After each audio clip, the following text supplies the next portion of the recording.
and gentlemen, boys and girls, welcome to a very hot episode 141 of NerdPod Generations. Not only is it the content, but it's hot outside. It's one of those weeks where I can finally join the pantheon of YouTubers that's like, oh, I gotta turn off the fan so we can record. Well, last week was kind of the first one. Yeah. Boy, you sweat up a storm. I'm already sweating. I just turned off the fan. like literally, you went to the bathroom and I was like, I'll turn off the fan. And then we started the show and I'm sitting here like, I hate it. Well, ladies and gentlemen, as always, I am one of your illustrious hosts, Steve Taylor, along with the, for lack of better words, moist Al Jetsam. Hello, sir. Oh, moist is not a good one. Hello, friends and enemies. I love using that word, though, because it makes people so uncomfortable. It's the word that more than any other word I've heard people say they don't like. Oh, yeah. Like, by far. It just sounds terrible. Yeah.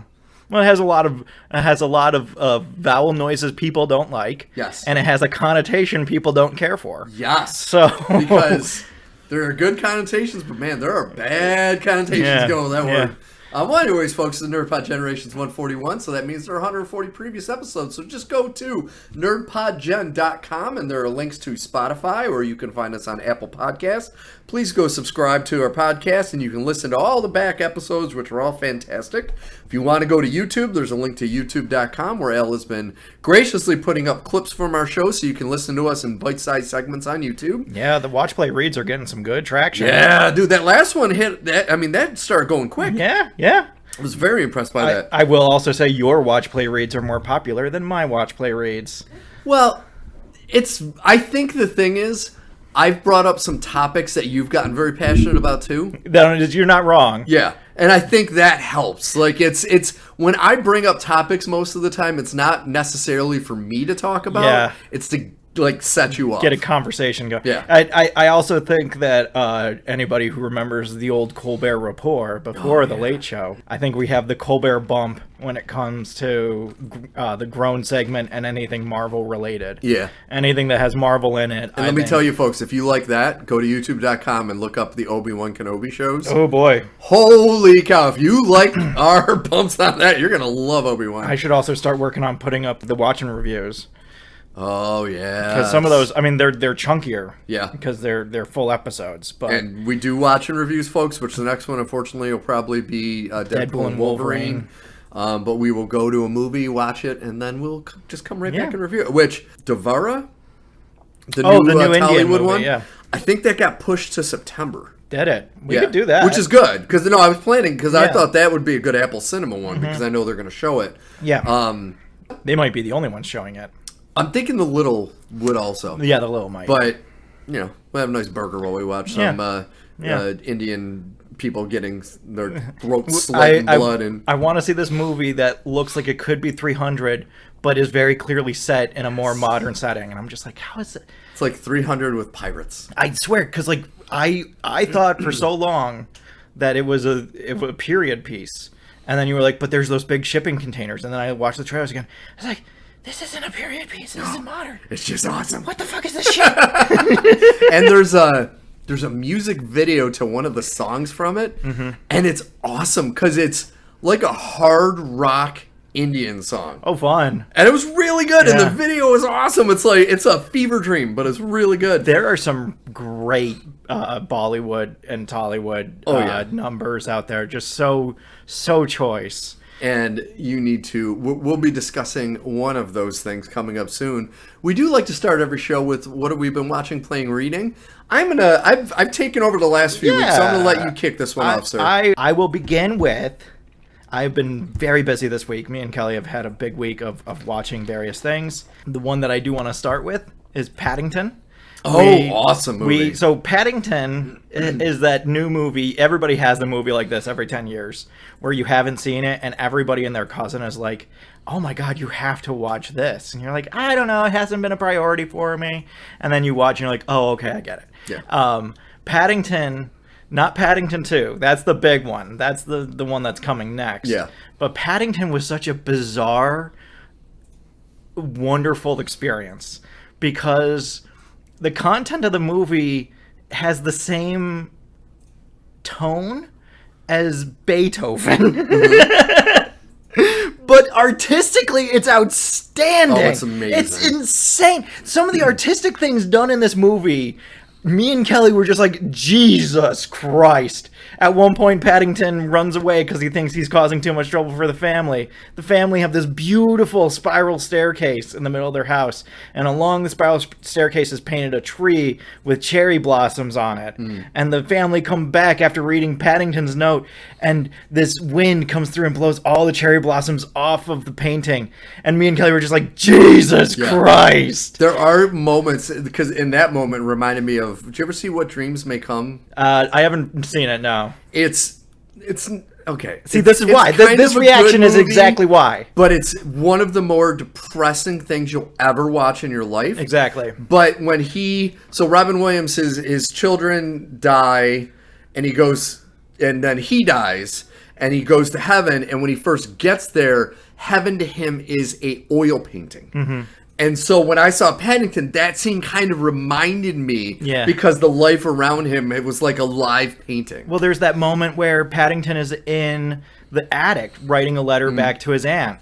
And this giant dollhouse is in the attic, and the camera pans over to it, and the dollhouse opens, and it's the inside of the house with the family.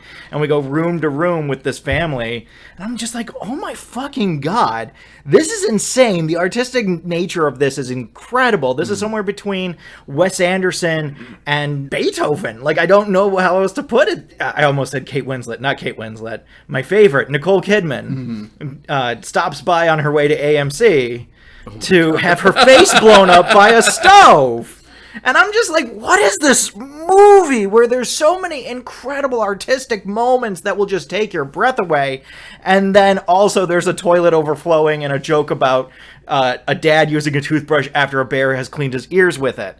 So it's just like, I'm just baffled. I'm just fully baffled by it because it's a beautiful, gorgeous movie with a heart that I would never love in another movie. If it wasn't made this spectacularly, I would be like, oh, really? This is Paddington? Is earwax jokes and broken toilets and overflowing bathrooms and blowing up women that are either elephants or snakes, and Peter Capaldi kind of weirdly hitting and just like so many things. I was like, oh, why?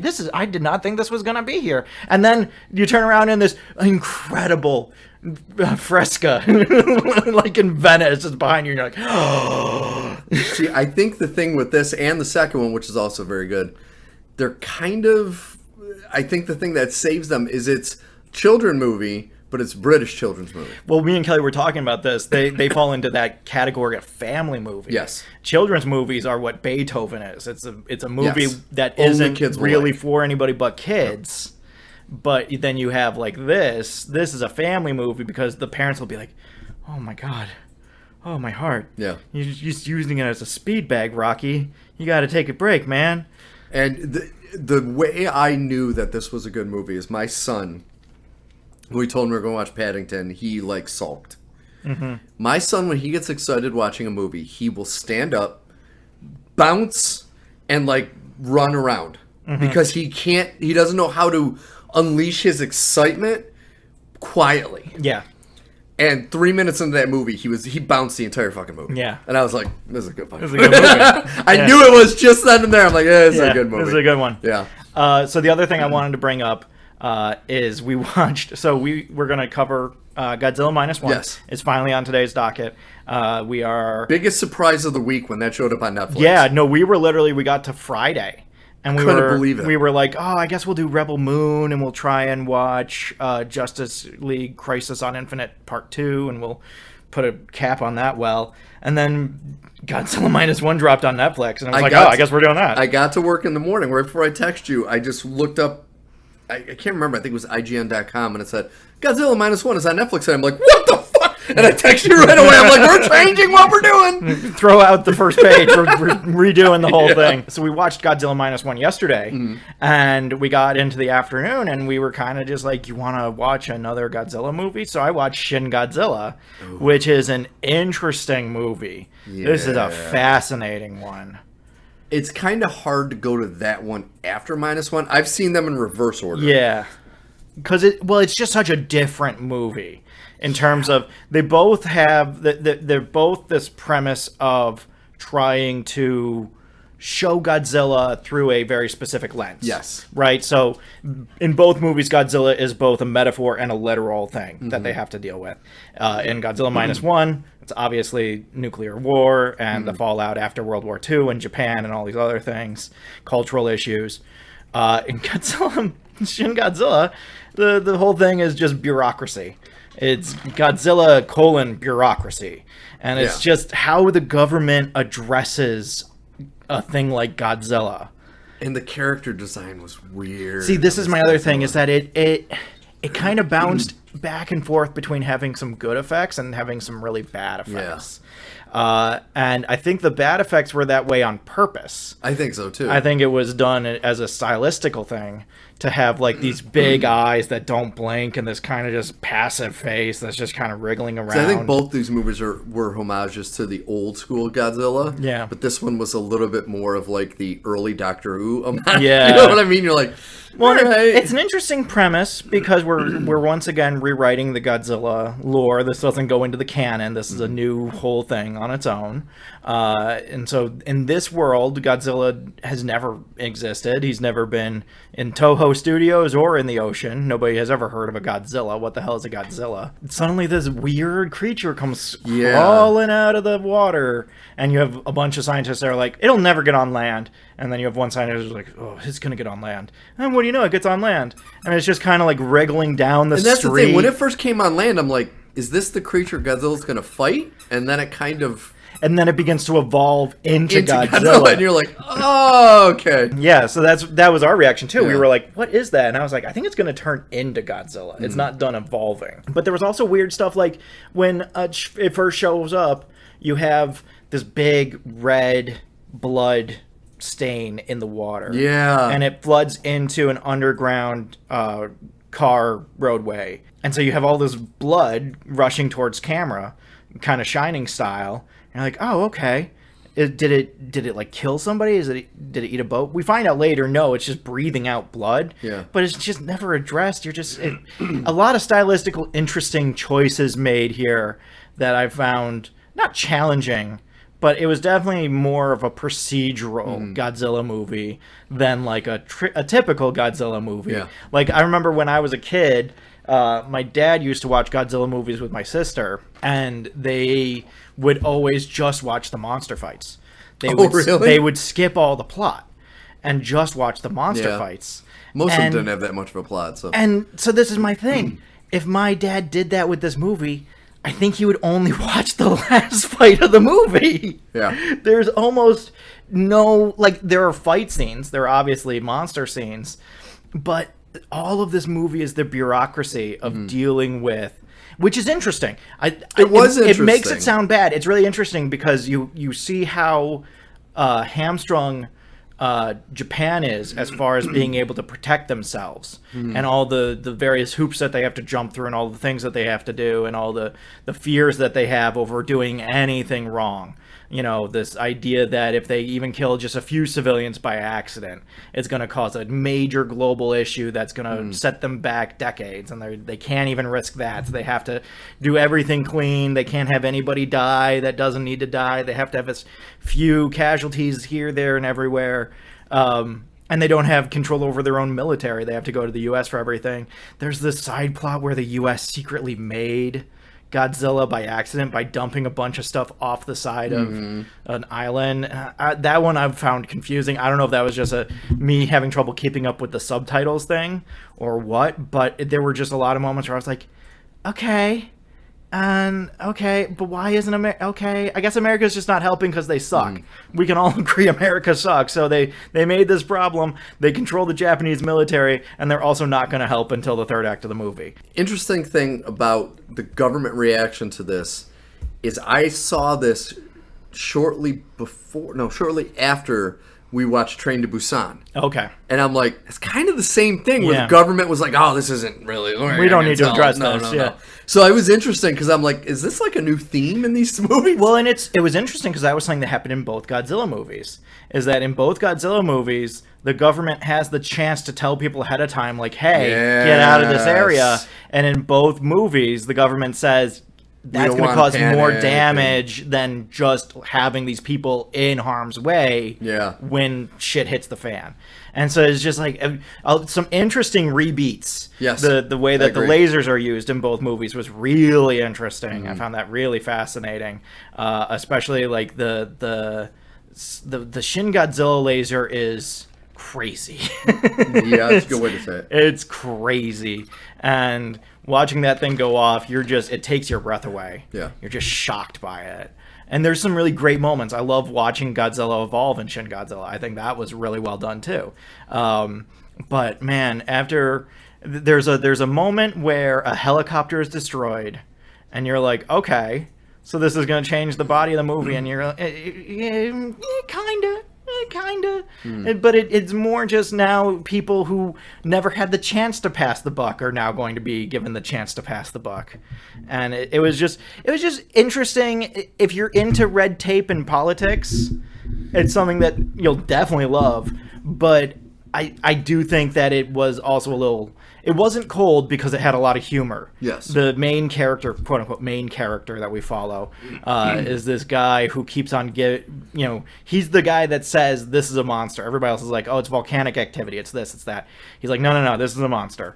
And everybody's like, no, it's not. And then Godzilla shows up and they're like, oh, I guess it's a monster. All the advisors are like, it won't come up on land. It's incapable of coming up on land. It can't support its own weight. And the guy's like, no, it's going to come up on land. The prime minister comes on and says it will never come on land. And then he immediately, like a Wes Anderson moment where his aide comes over and is like, oh, it's on land, sir. And it's like, oh, just a lot of shocked look to camera. Like, oh, I do like it. I like that, again, very Wes Anderson, as this guy goes through and becomes higher and higher ranked because he's the only guy that seems to be able to predict what Godzilla is going to do, which is never explained why he thought it was a monster or anything. He just always had this theory and he was always right, and we never know why. We find out where the Godzilla came from. It has nothing to do with this guy. Like, it's not like they don't address where Godzilla came from. They tell us where he came from. It just has nothing to do with this guy, and how this guy found out about it, I have no idea. Or how he knew that this was such a lucky guess and kept on making all these lucky guesses. Anyway, as the movie goes on, his title gets longer and longer, and so they list his title at the top whenever anybody addresses it. And it just keeps on getting longer and longer and taking up more and more of the screen. And so there's some really good, funny elements to this that are very tongue-in-cheek, very knowing of themselves. But I do have to say, after the first 40 minutes, I was like, so this is just going to be all bureaucracy. Yeah. That's the entire movie. Okay. Good to know. But what's nice also is this was, and the big difference also between this and... Godzilla Minus One. This is... technically the most modern Godzilla, Shin Godzilla. Yeah. Because it takes place now. Today. You had the U.S. with sophisticated bombers. Yep. You had drones that were used to execute certain maneuvers. So definitely it was the most modern Godzilla. Because I'm not talking like the god-awful Matthew Broderick one. No. Like, most of them take place in, like, the 60s, 70s, and 80s. And some of the stuff that I really liked about this movie was the found footage stuff. Yes. Where there was, the shaky cam stuff. Exactly. There was just, like, people recording on their phones. There's not, like, a story to it. It's not, like, a through line. But you see people's reactions via their phone and via the internet. And that was a part that I did like about it. Because, like, the government is talking about, like, is there any way we can keep the secret? And they're like, no, it's already on Twitter. Like, you can't. You got to address it. You got to figure out what you're going to say. So I did like that, but man, the amount of times where they're like, okay, we have to go to a new conference room. We have to go to the executive conference room. I'm like, God, that was the worst. No, you don't. They kept going from room to room. It did get to a point where I'm like, what the fuck, dude? When they're like, okay, we have to go to the executive conference room, and then they go there, and then the prime minister's like, okay, I have to get my uniform on. No. Just address the fucking thing. Stop going from room to room. This is like... obviously a cultural thing, because I'm wondering if this is how it really really happen, and we're just like, okay, that seemed to be the implication, is that both these movies are also about the way Japan treats its citizens. And the resounding cry in both movies is, man, the government sucks. They think everyone are idiots and they can't tell them shit. Yeah, but it's like watching this is you were right, it's like the opposite of 12 Angry Men, which takes place in one fucking room. Yeah. This is like, no, we got to take place in every room in every building. They just keep going from room to room, and you see these whole rooms of people, and they set up the room, and then they break down the room, and you can see just how quickly they can get in and out of a space, and you're just like, God, I'm not saying don't do this, but man, we are spending a lot of time. Yeah, I was not a fan of that. So interesting. I've heard a lot of people talk about how great Shin Godzilla is. I'm not saying it's not great. I think it is more of a cup of tea movie than necessarily like you have to run out and watch it. And I say that because Godzilla -1 is a great movie. Yes. Okay, so we got to talk about Venom: The Last Dance, which we just watched. Let's cut this off at the head, please. So, what I'm curious about, okay, so the first movie did well financially, even though it got panned by not only critics. I like to consider the first movie the Nintendo Wii. Came out with a bang, everyone saw it, critics gave it a lot of shit, and then it petered off quickly. Because people realized that, okay, this is just shovelware. Well, it was one of those movies where this is when I can't help but use the term filthy casual. Yes. Usually I like to just say casual. For years I said filthy casual. And I stopped. I was like, oh, that's really degrading. I shouldn't say filthy casual. No. Only filthy casuals like Venom. Yes. Like, this is bad. This is a bad franchise. This is a bad movie. All three movies are bad. Yeah. And once you start digging into literally any level of the canon, you're like, holy shit, this sucks! Oh, it's terrible. But then the second movie, Let There Be Carnage, leaned into the first movie because the first movie made so much money, and the second one not only was panned by critics, it didn't make shit. No, nobody liked that. It bombed. And then this movie leans into both of them and does the exact same fucking thing. It's like, who's the villain? It's got to be a whole civilization of symbiotes, not just one or two. The Clintar are coming. Oh, they're coming. But not null. Not anybody that you would actually care about coming from Clintar. No. This is just bullshit monsters coming from a anonymous planet. And also, Venom can't get his catchphrase down. And also, Venom says, holy shit! And Venom dances with his neighbor who runs the bodega and runs into her in Vegas. Humor was painful. It looks so bad. It looks so bad. All of the humor looks so terrible. To the point where I'm just like, what the fuck is this? Like, we've gotten so far away from Lethal Protector. When I saw the first Venom movie, my thought was, I want to see you do it. I want to see you do it. I want to see you make this movie where you say you can make a Venom movie with Eddie Brock without Peter Parker. Yes. I want to see you do it. And I watched it. I was like, oh, guys, this is not good. I'm not saying that it can't be done. I'm saying that the way that you chose to do it is pretty bad. Yeah. From Rocket, through the way that they do the Life Foundation, through having Venom call itself Venom from the very start. And just the filmmaking, it was like pitch black, and they're having these fights, and you can't see shit. One character is black, and the other one is gray. Yeah. Good job on the palette. Let's have them fight at night. Yeah, and they fight so many stupid decisions. And so then you jump into Let There Be Carnage. Yes. And it's, oh my God, I forgot about Woody Harrelson's wig in Venom. Oh, the Ronald McDonald wig at the end? What the fuck was that? And that's the worst part. It's like, Tom Hardy's Eddie Brock was a great idea. Wasn't a bad Eddie Brock. And even Woody Harrelson as Cletus Cassidy is a good idea. Was a good casting. They just fucked it up. They just have terrible writing. Oh, it's so bad. The writing is atrociously bad because it's turning Venom into this being who's kind of like on Rumspringa, where he's just like, he's experiencing everything in life for the first time, and he just always wants to eat and party and have a good time, and he has only, surface level feelings about everything, and is just so shallow and stupid, and also constantly surprised by things to a degree that I've never imagined. I will never get over in the trailer for Let There Be Carnage when Venom goes, oh shit, it's a red one. What the fuck are you talking about? It's so what dumb. The fuck are you talking about? Dumb. What the hell is this? What is this? What is this? And then you cut to him in a rave, and I'm just like, so you don't want me to watch this movie. You have the trailer opens with them saying, you say tomato, I say tomato. I hate this. Yeah. You have to understand, I hate every decision you've made. And the shocking thing, I think this trailer is worse than the first Let There Be Carnage trailer. I think it is too. It's so this bad. is really bad. This is literally, I'm watching this trailer and I'm like, there's nothing here that I like. There's a lot of things that I find deeply confusing. Yeah. Why is Chiwetel Ejiofor in this movie? I'm not saying that Okay, in so the sense of let's- I'm not saying in like the sense that he shouldn't be in the movie, but Let's get into that, because the question I had for you, and the big question I had with this trailer, after No Way Home, yes. the end credit scene shows Eddie Brock in a bar in the MCU's universe. Yes. And he leaves a part of the Venom symbiote behind as he disappears. Well, in that same bar, Chiwetel Ejiofor's character, whoever he is in this movie, collects that symbiote, meaning he's in the MCU. Yeah. So is he part of what's the time agency again? I can't think of it. The TVA? Is he part of the TVA or another agency that travels through universes? There's this whole thing where the U.S. government doesn't know that these Venom symbiotes exist in the first place. They're like, oh, I guess alien life is real. It's like, what are you talking about? Yeah. Where have you been? How do you get really, to here and you're just you shocked by this now? What universe you in? What is going on? What are the rules? Because this doesn't make any fucking sense.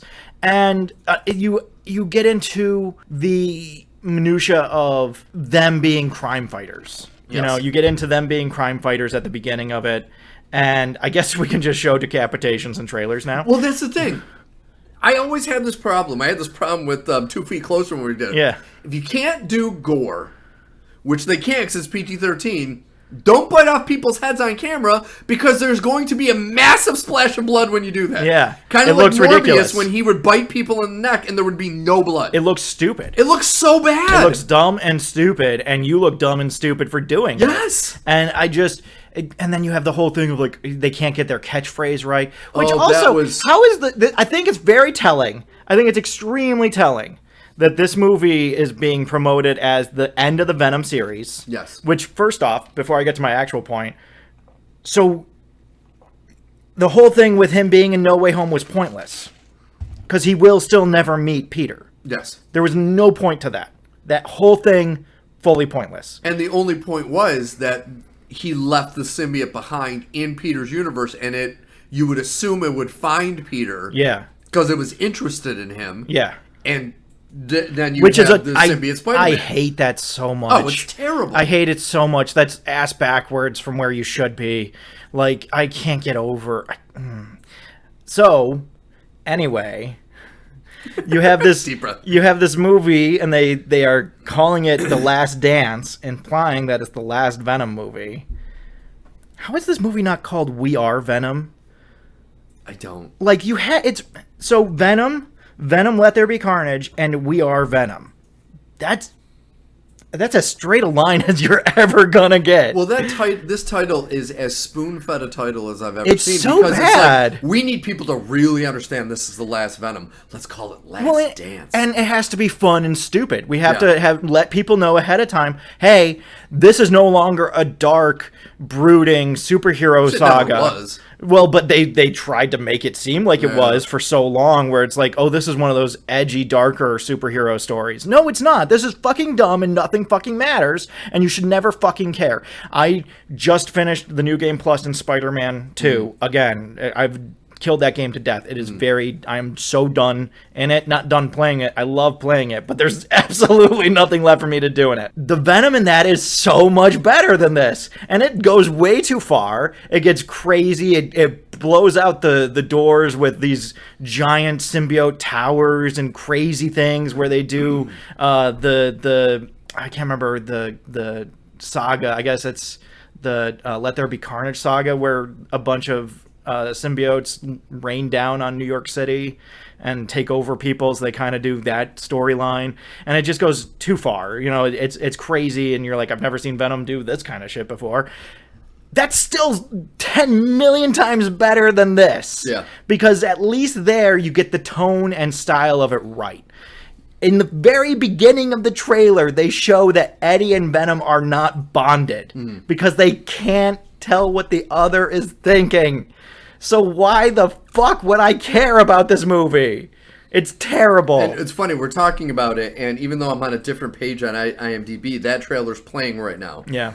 And there is that scene also that confused the shit out of me, where The army is underwater with Venom, and they're hitting him with tasers. Yeah, underwater. I don't think that's how that works.